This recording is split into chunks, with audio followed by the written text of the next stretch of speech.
నమస్కారం. బాగున్నారు అందరూ? ಎಲ್ಲರೂ ಚೆನ್ನಾಗಿದ್ದೀರಾ? మీరంతా బెంగళూరు అలవాటు అయిపోయింది. Okay, good. అందరికీ మరొక్కసారి నమస్కారాలు. ఒక జవాబుదారీ పరిపాలన ఇవ్వాలని రాష్ట్రంలో ఎన్డీఏ పరిపాలన, కేంద్రంలో కూడా ఎన్డీఏ పరిపాలన ఉంది.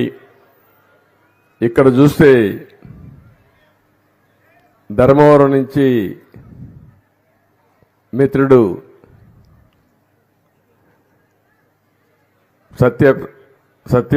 సత్యకుమార్ యాదవ్ గారు, ఆయన ఎమ్మెల్యే ఇప్పుడు మంత్రిగా ఉన్నారు. ఇంకొక పక్కన పవన్ కళ్యాణ్ గారు కూడా మినిస్టర్గా, డిప్యూటీ సీఎంగా ఉన్నారు.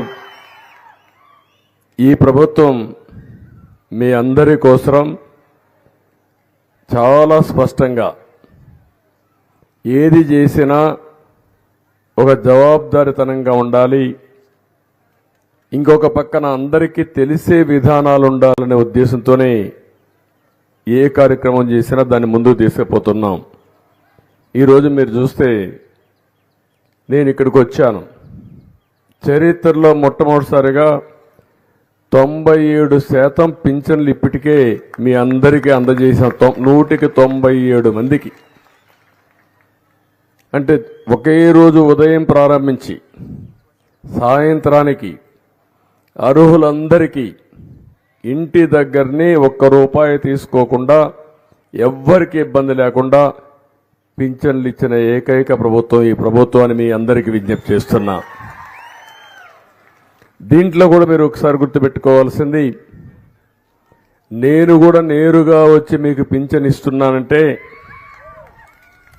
మంత్రులు కానీ, ఎమ్మెల్యేలు కానీ, కలెక్టర్లు కానీ, అధికార యంత్రాంగం కానీ బాధ్యతగా ఉండాలి, జవాబుదారీతనం ఉండాలి, మీకు ఎక్కడికక్కడ అందుబాటులో ఉండాలి అనే ఉద్దేశంతోనే ఈ కార్యక్రమానికి నేను శ్రీకారం చుట్టాను.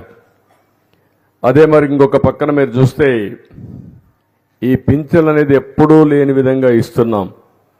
మొట్టమొదటిసారిగా నందమూరి తారక రామారావు గారు మొట్టమొదటిసారి ప్రారంభించారు.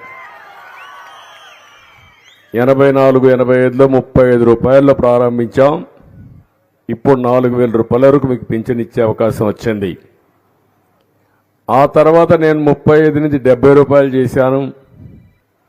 మళ్ళీ 2014 నేను ముఖ్యమంత్రి అవుతానే 200 నుంచి ₹1,000 చేసి, 1000 నుంచి ₹2,000 చేసి, ఇప్పుడు ₹3,000 నుంచి ₹4,000 చేసిన ఏకైక ప్రభుత్వం ఈ ప్రభుత్వం మీ అందరికీ. మొన్న నెలలో మీరు చూశారు, మీ అందరి కోసం ₹7,000 ఇచ్చాం. నేను ఒక మాట చెప్పాను, ఏప్రిల్ నుంచే మీకు పింఛన్లు ఇస్తామని చెప్పి ₹7,000 ఒక నెలలో పింఛన్ ఇచ్చిన పార్టీ ఈ ఎన్డీఏ పార్టీ. ఇంకొక పక్క అందరికీ పెంచాం, ఒకరిద్దరికి కాదు. సమాజంలో మీరు చూస్తే వృద్ధులున్నారు, వితంతులు ఉన్నారు, ఇలాంటి వాళ్ళందరికీ ₹4,000 ఇస్తున్నాం. వికలాంగులు ఉన్నారు, వాళ్లకు 3,000 ఉంటే ఒకేసారి 6,000 చేసింది ఈ ప్రభుత్వం. ఆ విషయం కూడా మీరు గుర్తుపెట్టుకోవాలి. ₹6,000 చేశాం.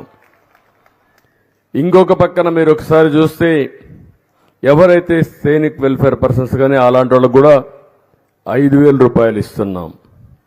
వీళ్ళు కాకుండా కొంతమంది ఎవరైతే ఈరోజు పెరాలసిస్ వచ్చి లేకపోతే ఇబ్బందుల్లో ఉండే వాళ్ళందరికీ ₹15,000 పింఛన్లు ఇస్తున్నాం.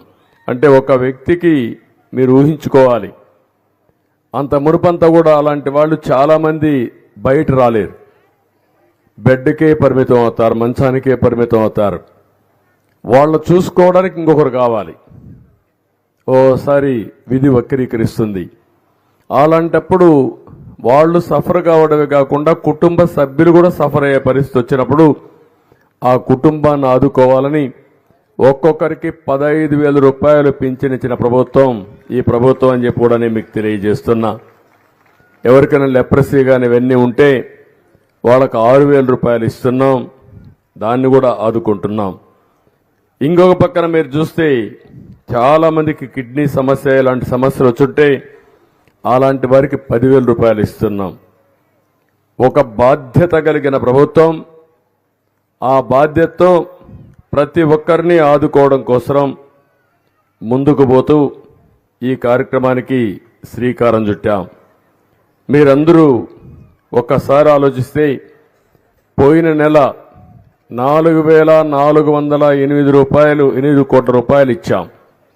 ఈ నెల 2,737 కోట్లు ఇస్తున్నాం. మొత్తం కలిసి రాష్ట్రంలో 33,500 కోట్ల రూపాయలు సంవత్సరానికి పింఛన్లిచ్చే ఏకైక ప్రభుత్వం భారతదేశంలో ఈ ప్రభుత్వం అని చెప్పి కూడా నేను మీకు తెలియజేస్తున్నా. ఈరోజు ఇక్కడ ఈ గ్రామంలో కూడా మనం ఒకసారి చూస్తే మీ గుండుమల గ్రామంలో 398 మందికి ఇస్తున్నాం. 16,82,000 రూపాయలు ఒక పింఛనికే ఇస్తున్నామంటే అది పేదవాళ్లపైన ఈ ప్రభుత్వానికి ఉండే ప్రేమ, ఒక కమిట్మెంట్తో ఇస్తున్నాం తప్ప ఇంకోటి కాదు. మీరు ఒక విషయం మనం గుర్తుపెట్టుకోవాల్సింది, ఈ ప్రభుత్వం పేదల ప్రభుత్వం, మీకు అండగా ఉంటాం. మొన్న ఎలక్షన్లో నేను చూశాను, ఎప్పుడూ చరిత్రలో రానంత గెలిపించిన ఘనత మీకే దక్కింది. ఉమ్మడి అనంతపూర్ జిల్లాలో 14 సీట్లుంటే 14 గెలిపించారు. 2 పార్లమెంట్లుండే 2 పార్లమెంట్లు గెలిపించారు. 8 ఉమ్మడి జిల్లాలో 100% సీట్లు గెలిపించారు. రాష్ట్రంలో ఎన్ని సీట్లు నిలబడితే 93% కూటమిని గెలిపించారు. అంటే 93% గెలిపించారు. కడాన ప్రతిపక్షంలో ఉండే వైఎస్ఆర్ కాంగ్రెస్ పార్టీకి 11 సీట్లే వచ్చాయి. ఆ 11 సీట్లలో కూడా 7 సీట్లు మన రాయలసీమ నుంచే వచ్చాయి. ఎందుకంటున్నానంటే ఈ మాట, రాయలసీమకు ద్రోహం చేసిన వ్యక్తులకు మీరు ఓట్లేసి గెలిపించారు, కొన్నన్నా గెలిపించారు. మీరు ఒక విషయం గుర్తుపెట్టుకోవాలి, పాలన ఎలా ఉండకూడదో 5 ఏళ్లు పాలన మీరు చూశారో అలాంటి వ్యక్తులు వాళ్ళు. ఈరోజు పాలన ఏ విధంగా ఉండాలనో చేసి చూపించే కూటమి ఈరోజు మేమని చెప్పి నేను మీకు తెలియజేస్తున్నా. అందుకే ఏ పని చేసినా జవాబుదారీగా తనంగా చేస్తాం. ఇప్పటికే మీరు చూస్తే వర్షం కూడా పడతా ఉంది, శుభ సూచకం. ఈరోజు పర్ల వరుణదేవుడు కరుణించాలి, కానీ కొంచెం మబ్బులైతే ఉన్నాయి. గడిచిన 5 సంవత్సరాలు చరిత్రలో చూడనటువంటి నష్టాన్ని మనం చూశాం. అన్ని వ్యవస్థలు నిర్వీర్యం అయిపోయినాయి. అన్ని వ్యవస్థలు నిర్వీర్యం చేశారు. అవినీతి, విధ్వంసం, అదే మరిగా అసమర్థ పాలన వల్ల బంగారు లాంటి రాష్ట్రాన్ని పూర్తిగా నిర్వీర్యం చేసే పరిస్థితికి వచ్చారు. విధ్వంసం అయితే పరాకాష్ఠకెళ్లే పరిస్థితికి వచ్చింది. ఎక్కడ చూసినా దోపిడీ ఇష్టానుసారంగా చేశారు. ప్రజల ఆస్తులకు రక్షణగా ఉండవలసిన వ్యక్తులు ప్రజల ఆస్తుల్ని ఎక్కడికక్కడ దోచుకుని మనల్ని కూడా ఇబ్బంది పెట్టే పరిస్థితికి వచ్చారు. ఎవరైతే ప్రభుత్వంలో ఉండే వ్యక్తులు ప్రభుత్వ ఆదాయాన్ని పెంచాలి, సంపద సృష్టించాలి, సృష్టించిన సంపద ద్వారా వచ్చే ఆదాయాన్ని మళ్ళా పేదవాళ్ళకి ఇవ్వాల్సిన అవసరం ఉంది. అది కూడా ఇవ్వకుండా నిర్వీర్యం చేసి ఈరోజు ఆదాయం అయితే నిల్లు, అప్పులైతే ఫుల్ చేసే పరిస్థితికి వచ్చారు. విలాసవంతమైన జీవితానికి అలవాటయ్యారు. ఒక విషయం మీరు చూడండి, రాయలసీమలో రైతులకు డ్రిప్ ఇరిగేషన్ ఇవ్వలేరు.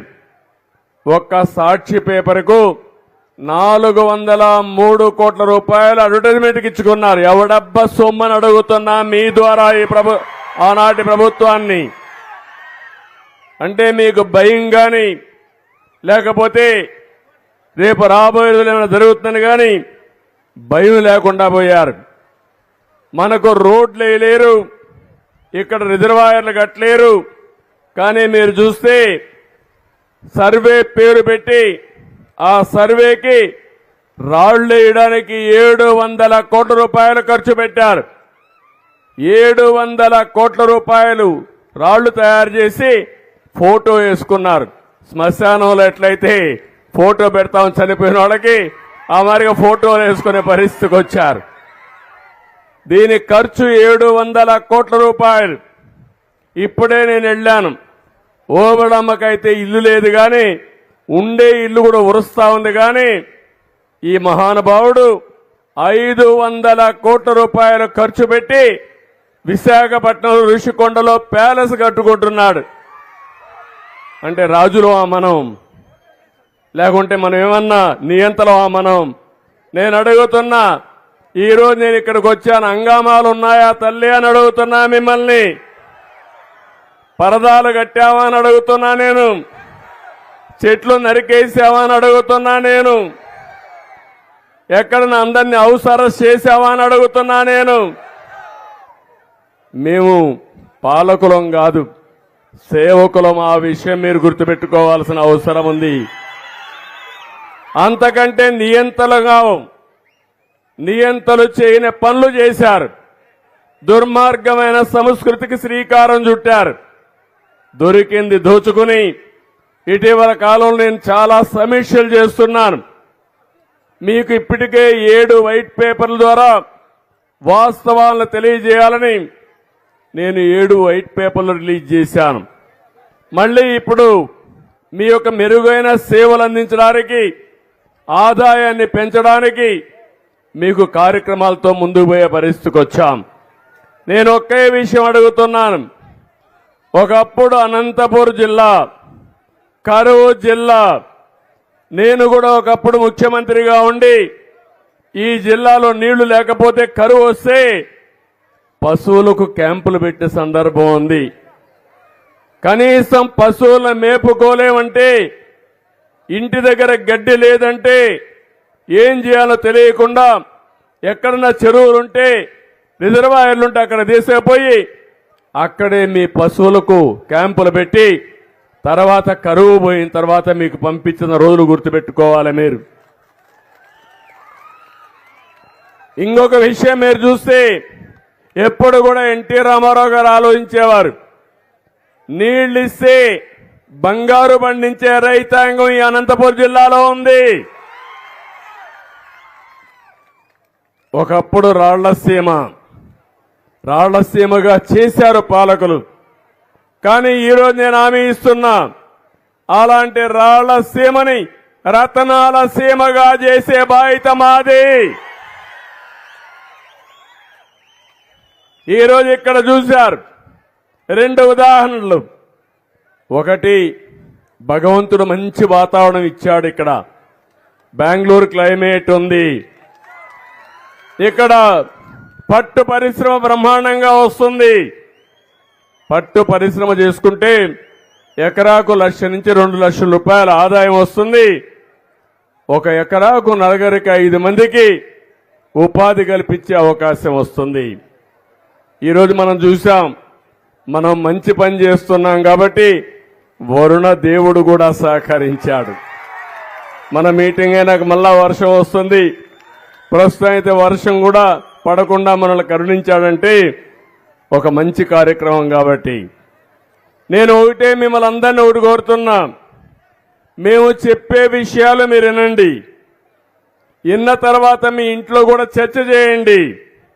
మేము చెప్పింది వాస్తవం అయితే దాన్ని అనుకరించండి. మీ జీవితాలను బాగు చేసే బాధ్యత మాదని మరొకసారి హామీ ఇస్తున్నా. కొంతమందికి అబద్ధాలు చెప్పడం పుట్టుకతో వచ్చిన విద్య. అబద్ధాలతోనే బతికిపోవాలనుకుంటారు.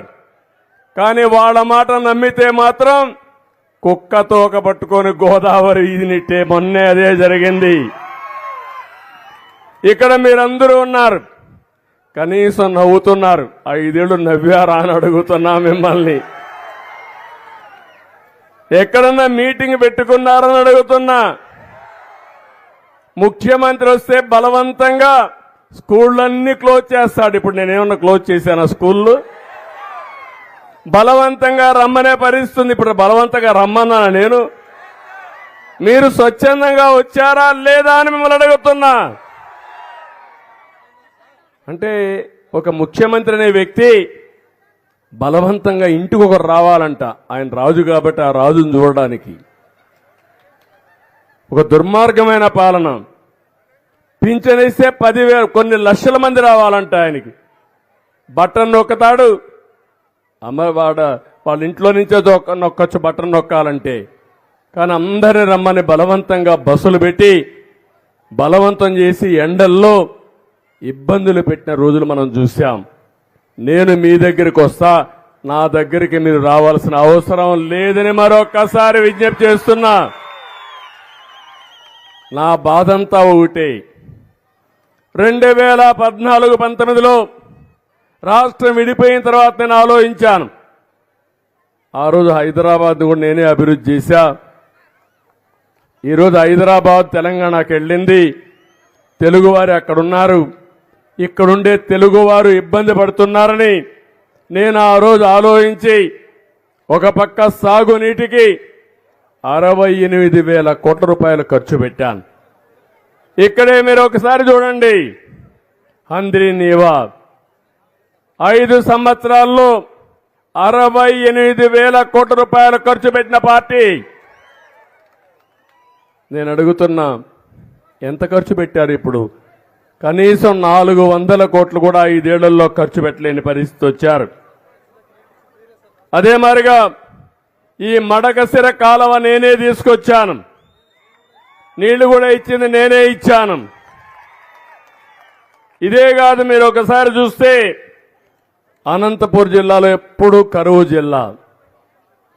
నేను ఒకసారి పంటలు కూడా సరిగా రాని పరిస్థితి ఉంటే, రైతులకు పెట్టిన గిట్టుబాటు కూడా రాకపోతే కనీసం ఇన్పుట్ సబ్సిడీ ఇవ్వాలని ఇన్పుట్ సబ్సిడీ కూడా నేనే ప్రారంభించిన రోజులు నాకు జ్ఞాపకం ఉన్నాయి.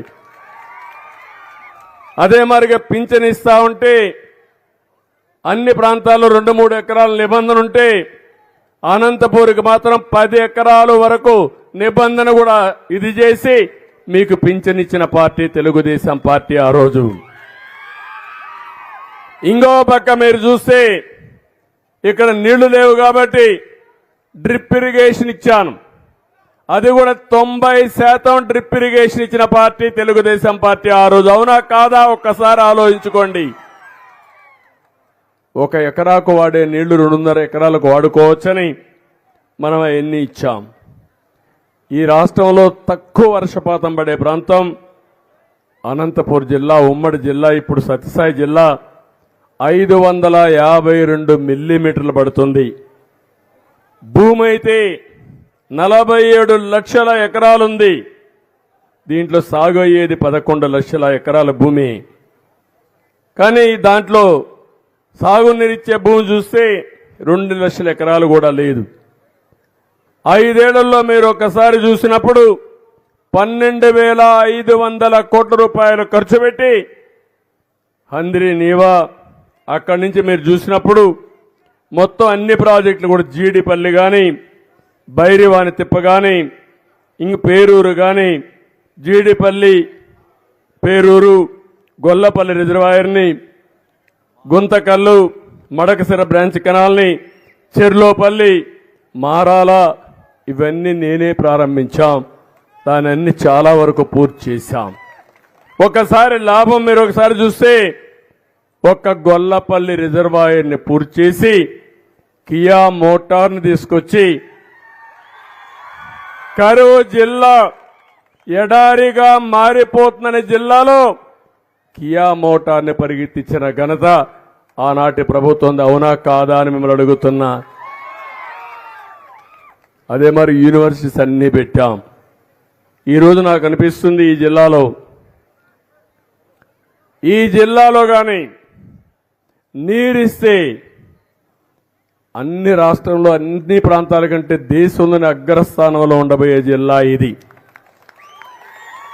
పండ్ల తోటలన్నీ వస్తాయి ఇక్కడ. మంచి పంట వేసుకుంటే ఎకరాకు 2 లక్షలు 3 లక్షలు 4 లక్షలు కూడా వస్తుంది. ఈరోజు ఉదయమే శ్రీశైలం వెళ్ళాను, మల్లన్న దర్శనం చేసుకున్నాను, కృష్ణమ్మ తల్లికి ఆరతి ఇచ్చాను. అక్కడి నుంచి బయలుదేరి మీ దగ్గరికి వచ్చాను, మీ దర్శనం చేసుకున్నాను. మీరు ఇక్కడ ఒక విషయం గుర్తుపెట్టుకోవాలి, మనమందరం కూడా ప్రకృతిని ఆరాధించాలి, నదుల్ని ప్రేమించాలి. ఎక్కడికక్కడ మనమందరం కూడా అలాంటి నదులకు ఆరతులు ఇవ్వడం ఒక ఆనవాయితీగా తీసుకోవాల్సిన అవసరం ఉంది. ఇది మన సంస్కృతిలో ఒక భాగం. నేను అందుకే గోదావరి పుష్కరాలు చేస్తే అక్కడ హారతి ప్రవేశపెట్టాను. కృష్ణా పుష్కరాలు చేస్తే అక్కడ హారతికి ప్రవేశపెట్టాం. ఆ హారతి పుష్కరాల సందర్భంలో ఘాట్లు కట్టి ఆ నదిలో పుణ్యస్థానాలు చేసి తద్వారా మనం దేవుణ్ణి ప్రార్థించాం. ఎక్కడైతే పుష్కరాలు జరుగుతాయో అక్కడ దేవతలందరూ వస్తారని మన పూర్వీకులు చెప్పిన మాట, అది వాస్తవం అని కూడా నేను మీ అందరికీ తెలియజేస్తున్నా. నేను అందుకనే ఈరోజు మీరు చూసినప్పుడు నాకు ఎంతో ఆనందం కలిగింది. 20 సంవత్సరాల్లో ఎప్పుడు కూడా శ్రీశైలం రిజర్వాయర్ ఫుల్ గా జూలై నెలలో, మొట్టమొదటిసారిగా జూలై నెలలోనే శ్రీశైలం పూర్తయిందంటే నాకు చాలా ఆనందంగా ఉంది, గర్వపడుతున్నా, సంతోషిస్తున్నా. పోయిన 2 సంవత్సరాలు వర్షాలు లేవు, నీళ్లు లేవు, ఇరిగేషన్ పైన శ్రద్ధ లేదు.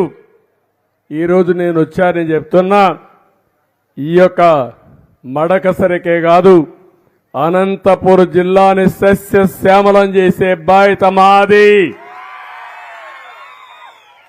నీళ్లు ఇస్తాం, పండ్ల తోటల్ని ప్రోత్సహిస్తాం, మల్బరీని ప్రోత్సహిస్తాం, వాణిజ్య పంటలైనటువంటి ఒక్కలాంటి పంటలను ప్రోత్సహిస్తాం. దీనికి మళ్లీ ఆలోచిస్తా, మీకు గిట్టుబాటు ధర రావడానికి ఏం చేయాలనో అలాంటి వస్తువులు కూడా క్రియేట్ చేసే బాధ్యత మాదని మీ అందరికీ హామీ ఇస్తున్నా. ఈ జిల్లాలో మళ్ళా డ్రిప్ ఇరిగేషన్ తీసుకొస్తాం. ఎంతమంది రైతులకు అవసరమైతే అంతమందికి డ్రిప్ ఇరిగేషన్ ఇస్తాం. తద్వారా మీ పంటలకు కూడా మనం ముందుకు పోయే పరిస్థితి వస్తుంది. అవి కూడా చేస్తాను. నేను ఎప్పుడు కూడా ముందు చూపుతో ఆలోచిస్తూ ఉంటాను. ఈరోజు పోలవరం ప్రాజెక్టు ఉంది.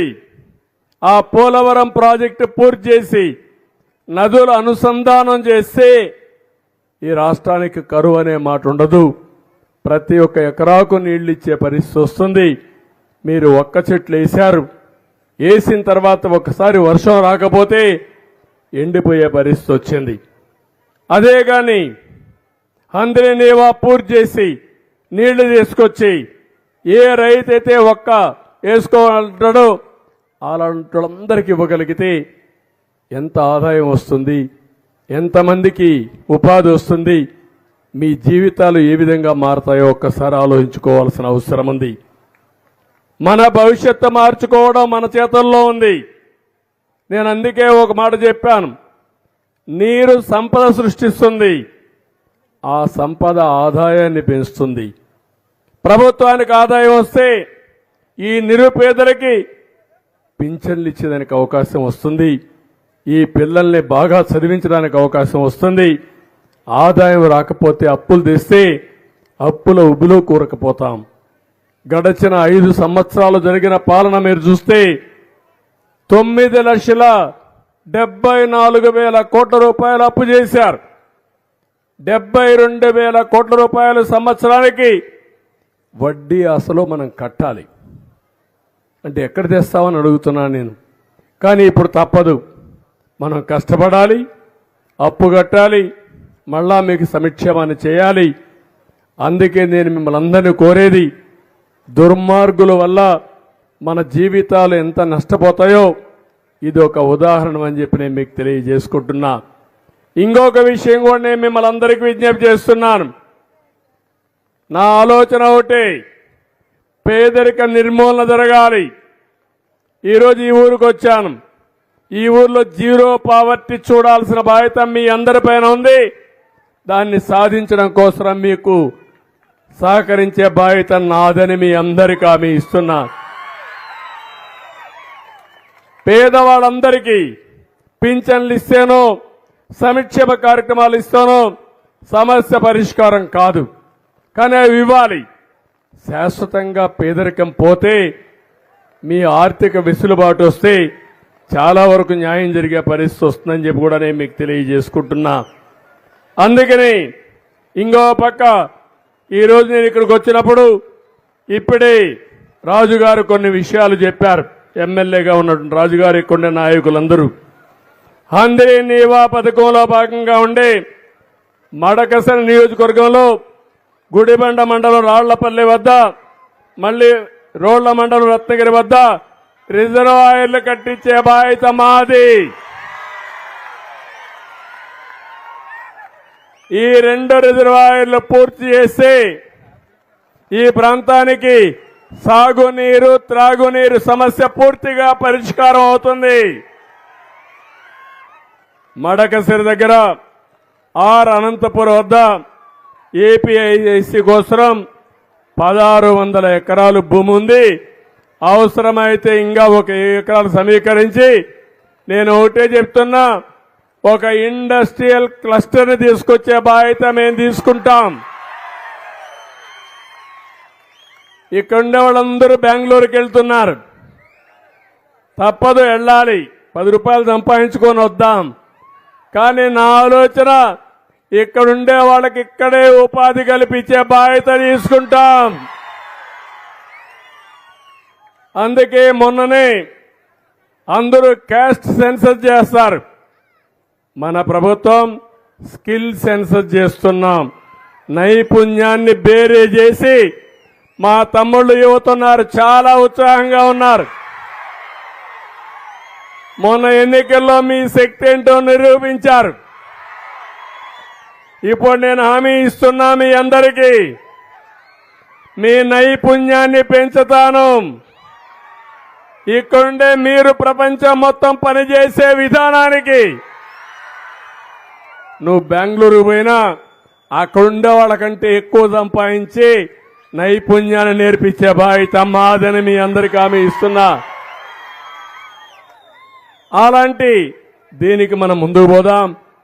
ఇక్కడే ఇండస్ట్రీ తీసుకొద్దాం. ఇండస్ట్రీ తీసుకొచ్చి మన పిల్లలకు ఉద్యోగాలు కల్పిస్తామని చెప్పి కూడా నేను మీకు తెలియజేస్తున్నా. నేను ఇప్పుడే చెప్పాను, ఒక్క మార్కెట్, దీన్ని ఏం చేయాలనో చేస్తాను. తప్పకుండా ఇక్కడ మీకు మార్కెట్ ఎస్టాబ్లిష్ చేయడమే కాకుండా శాశ్వతంగా మీ సమస్య పరిష్కారం చేయడానికి ముందుకు పోతాం. మడకశిర పట్టణానికి రింగ్ రోడ్డు కావాలన్నారు. తప్పకుండా 60 కోట్ల రూపాయలతో రింగ్ రోడ్డు వేయించే బాధ్యత తీసుకుంటాం. అన్ని గ్రామాలకి ఇంటింటికి కొళాయి ద్వారా నీళ్లు ఇచ్చే బాధ్యత కూడా తీసుకుంటాం. ఇది కాకుండా అగళి మండలంలో గాయత్రి కాలనీ వద్ద ప్రభుత్వ భూమి ఉందన్నారు. అది కూడా తీసుకొని పరిశ్రమలు పెట్టడానికి ఏం చేయాలో ఆలోచిస్తామని చెప్పి కూడా నేను మీకు తెలియజేస్తున్నా. ఇది కాకుండా మీరు చూస్తే సప్తదేవత ఆలయ సమూహాన్ని బాగా అభివృద్ధి చేసే బాధ్యత కూడా తీసుకుంటాం. మడకశిర రెవెన్యూ డివిజన్ కావాలన్నారు. అవకాశం ఉంటే ఇది కూడా చేస్తాం. పుట్టపర్తి నుండి మొదలైన NH7 నుంచి NH44 అనుసంధానం చేస్తూ పెనుగొండ, మడకశిర, గుడిబండ, అమరాపురం మండలాలు కలుపుతూ కర్ణాటక హిరియూరికి నేషనల్ లింక్ కావాలన్నారు. అది కూడా వర్కౌట్ చేస్తామని చెప్పి తెలియజేస్తున్నా. ప్రతి ఒక్క పంచాయతీకి ఒకటి హామీ ఇస్తున్నాను. R&B రోడ్లు కానీ పంచాయతీలో ఇన్ఫ్రాస్ట్రక్చర్ కానీ ఏం చేయాలో అవన్నీ చేస్తాం. అదే మరి ఇక్కడికి వచ్చినప్పుడు కాలేజీల విషయం మాట్లాడారు. అవన్నీ ఎంతవరకు వీలైతే ఎంతవరకు అవసరం ఉంటే అన్ని చేస్తాం. పేదవాళ్ళందరికీ ఇళ్లు కట్టించే బాధ్యత ప్రభుత్వం తీసుకుంటాం. గ్రామీణ ప్రాంతాల్లో 3 సెంట్లు ఇంటి జాగా ఇస్తాం. పట్టణ ప్రాంతాల్లో 2 సెంట్లు ఇస్తాం. ఇప్పుడు కట్టే ఇండ్లు కాకుండా కొత్తగా కట్టే ఇండ్లకు 4 లక్షల రూపాయల ఆర్థిక సహాయం చేసే బాధ్యత ప్రభుత్వం తీసుకుంటుందని చెప్పి కూడా నేను మీకు తెలియజేస్తున్నా. ఈ రోజే సుప్రీంకోర్టు అయితే ఒక జడ్జిమెంట్ ఇచ్చారు. ఏదైతే నేను 96లో సామాజిక న్యాయం కోసం ఏబిసిడి కేటగరైజేషన్ తీసుకొచ్చాను. దాన్ని ఈరోజు సుప్రీంకోర్టు తీర్పిస్తూ ఆ రోజు చేసే నిర్ణయం సబబైన నిర్ణయం, న్యాయమైన నిర్ణయం, చట్టబద్ధత ఉందని చెప్పడం జరిగింది. మేమెప్పుడు కూడా సామాజిక న్యాయం కోసం ముందుకు పోయాం. సమాజంలో ఉండే అన్ని కులాలకి, అన్ని మతాలకి, అన్ని ప్రాంతాలకు న్యాయం జరగాల్సిన బాధ్యత ఉంది. ఇటీవల ప్రధానమంత్రి గారు కూడా నరేంద్ర మోడీ గారు ఎస్సీస్కు ఏబిసిడి కేటగరైజేషన్ ఆమోదించారు. ఇది శుభ పరిణామం. నేను ఒకటి హామీ ఇస్తున్నా, ఎవరికి అన్యాయం జరగకుండా అందరికీ న్యాయం జరిగేట్టుగా ఏబిసిడి కేటగరైజేషన్ ద్వారా సామాజిక న్యాయం చేసే బాధ్యత మేము తీసుకుంటామని మీ అందరికీ హామీ ఇస్తున్నా. ఇలాంటి కార్యక్రమాలు చేసి ఈరోజు మిమ్మల్ని అందరినీ చూస్తా ఉంటే వర్షం పడతా ఉంది, కుర్చీలే గొడుగులైనాయి, ఎవరు కదలడం లేదు. ఇది చూస్తే మా బాధ్యత పెరుగుతా ఉంది. ఎంత చేసినా మీ రుణం తీర్చుకోలేము. కానీ ఒకటే నేను కోరుతున్నా, పేదరికం లేని సమాజాన్ని నిర్మాణం చేస్తాం. నేను ఏ పని చేసినా మీకోసమే ఆలోచిస్తా, పేదవాడి కోసమే ఆలోచిస్తా. రెండోది, నేను ఏ ఒక్కరి వాడిని కాదు, మీ అందరి వాడిని. మీరు బాగుంటే చూసి ఆనందపడాలని ఏకైక ఆలోచన తప్ప వేరే ఆలోచన లేదు. సంపద సృష్టిస్తాం, పేదరిక నిర్మూలన చేస్తాం, మా తమ్ముళ్ళని ప్రపంచంలోని అగ్రస్థానంలో పెట్టే బాధ్యత తీసుకుంటాం, రైతులను ఆదుకుంటాం, పేదవాళ్ళకు అండగా ఉంటాం, మా ఆడబిడ్డలకు కూడా న్యాయం చేసే బాధ్యత తీసుకుంటానని మరొక్కసారి అందరికీ హామీ ఇస్తూ, మళ్ళీ ఇక్కడ భూమి ఉంది, ఒక సోలార్ ప్రాజెక్టు కూడా అవకాశం ఉంది. దానికి మీరు మందికి రండి.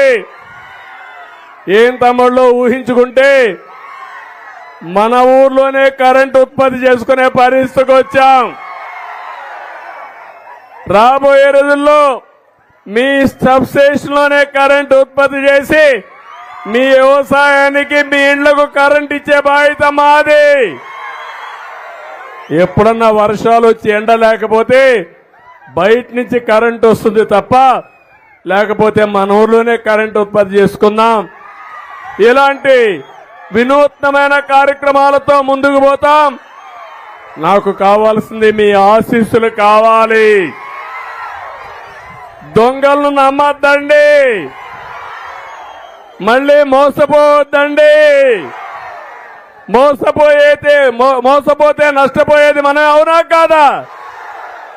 అందుకే మళ్ళా ఒకసారి కోరుతున్నా, రాష్ట్రం మొత్తం ఒకే రోజు ఇప్పటికే 97% పింఛన్లు ఇచ్చామంటే అది పేదవాళ్ళ పట్ల మాకుండే అభిమానం.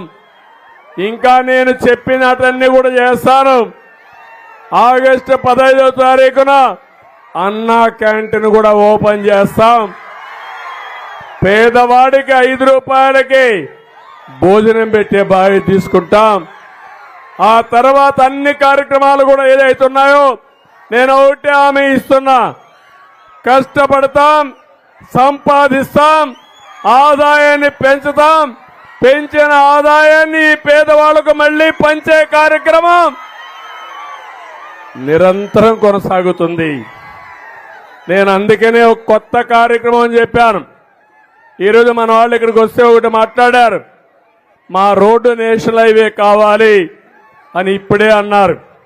నేషనల్ హైవే మీరే డబ్బులు కడుతున్నారు అంటే ఎవరైతే ఆ రోడ్లో కారులో పోతారో అలాంటి వాళ్ళు డబ్బులు కడుతున్నారు.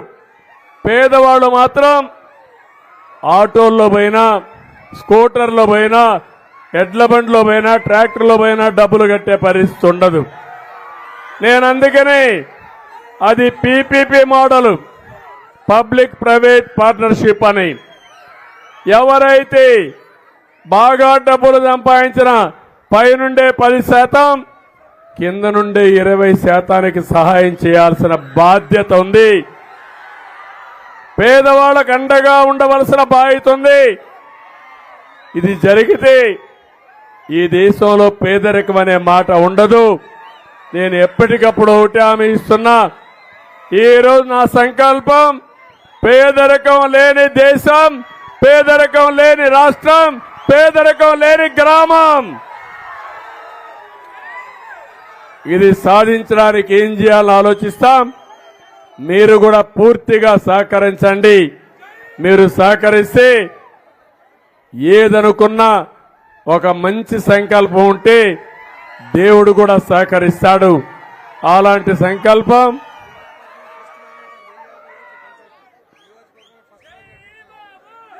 మొన్న కూడా ఈ నియోజకవర్గంలో ఈ గ్రామం మంచి మెజారిటీ ఇచ్చింది. దానికి మనస్ఫూర్తిగా అభినందిస్తున్నా. ఇప్పుడు ఎమ్మెల్యే కూడా రాజు ఒక సమర్థుడు, ఎప్పుడు పోరాటాల యోధుడు. ఇప్పుడు అభివృద్ధి పైన పోరాడమంటున్నా. మడకసిరని ఒక ఆదర్శ నియోజకవర్గంగా తయారు చేయడానికి మీకు అండగా నిలబడమంటున్నా. ఆయనకి ఏం కావాలో చేసే బాధ్యత మాదని మరొక్కసారి అందరికి హామీ ఇస్తూ, జిల్లా నలుమూల నుంచి వచ్చారు, అందరూ వచ్చారు, అందరికీ చెప్తున్నా, అనంతపూర్ జిల్లాని ఒక అగ్ర భాగాన పెట్టే బాధ్యత, సత్యసాయి జిల్లాని అన్ని విధాలు ఆదుకునే బాధ్యత మాది. అది చేస్తామని హామీ ఇస్తూ ఈరోజు మీరు చూపించిన అభిమానానికి పేరు పేరున అందరికీ నమస్కారాలు. జై హింద్, జై జన్మభూమి.